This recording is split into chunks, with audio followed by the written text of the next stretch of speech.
গুলশানের Holey Artisan রেস্তোরাঁয় জঙ্গি হামলার পর জিম্মি অবস্থা থেকে মুক্তি পাওয়া নর্থ সাউথ বিশ্ববিদ্যালয়ের সাবেক শিক্ষক হাসনাত করিম ও কানাডার একটি বিশ্ববিদ্যালয়ের ছাত্র তাহমিদ হাসিবকে 8 দিনের রিমান্ড দিয়েছে আদালত। ঘটনার 33 দিন পর বৃহস্পতিবার এই দুজনকে 54 ধারায় গ্রেপ্তার দেখিয়ে ঢাকা মহানগর হাকিম নুরুন্নাহার ইয়াসমিনের আদালতে হাজির করে পুলিশ। গুলশান হামলার পর কমান্ডো অভিযান শেষে হাসনাত করিম ও তাহমিদ হাসিব খান সহ বেশ কয়েকজনকে জিজ্ঞাসাবাদের জন্য নিজেদের জিম্মায় নেয় আইন শৃঙ্খলা বাহিনী। এরপর গত 1 মাসেরও বেশি সময় ধরে দুজনের অবস্থান নিয়ে তৈরি হয় নানা প্রশ্ন। পুলিশের পক্ষ থেকে বিভিন্ন সময়ে দাবি করা হয় জিজ্ঞাসাবাদ শেষে ছেড়ে দেওয়া হয়েছে হাসনাত ও তাহমিদকে। তবে তাদের পরিবারের অভিযোগ ছিল পুলিশের কাছেই আছেন দুজন।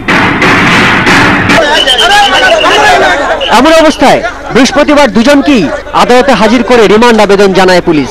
তাদের তৎপরতা সন্দেহজনক দাবি করে জিজ্ঞাসাবাদের অনুমতি চাওয়া হয়।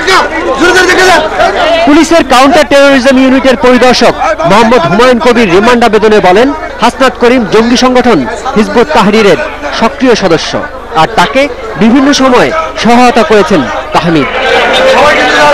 হলি আর্টিজানে হামলার পর ঘটনাস্থলের ছবি দেশের বাইরে পাঠাতে মোবাইল ফোনে উইকান নামের একটি অ্যাপস ব্যবহার করে জঙ্গিরা। হাসনাত করিমের মোবাইলেও অ্যাপসটি ডাউনলোডের প্রমাণ পাওয়া গেছে। পুলিশের দাবি, গুলশান আড়ংয়ের সামনের রাস্তা থেকে বুধবার সন্ধ্যায় গ্রেফতার করা হয় হাসনাতকে। এরপর রাতে তাহমিদ গ্রেফতার হন বসুন্ধরা আবাসিক এলাকার একটি বাসা থেকে। শিমুল বাশার, ইন্ডিপেন্ডেন্ট নিউজ, ঢাকা।